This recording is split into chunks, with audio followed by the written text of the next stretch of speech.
As a caregiver on a daily basis, the routine that I have is mainly based on the care for my son. He's totally reliant on me. He can't do anything for himself.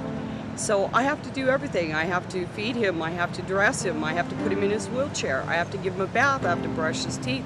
Without any of the IHS's help, um, we'd be lost without it. Who knows what would happen?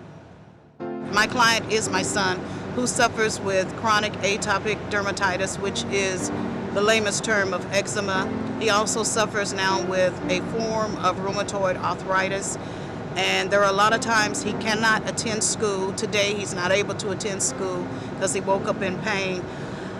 And thus far, I'm not able to work on a regular job. If they cut the IHSS program, then it cuts my wages, and we might not be able to survive without it. I pretty much do everything for my son.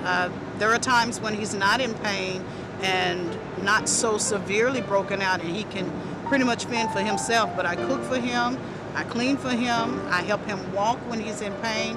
I do everything for my son.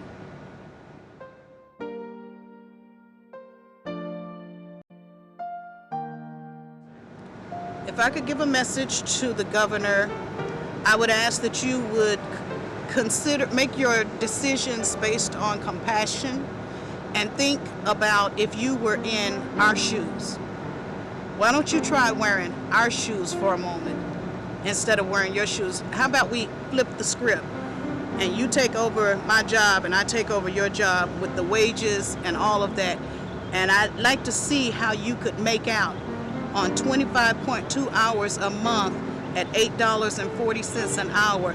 I'd like to see how you would be able to survive paying rent. If I could give a message to the governor and the legislators, I would tell them, please find a different way to make budget cuts.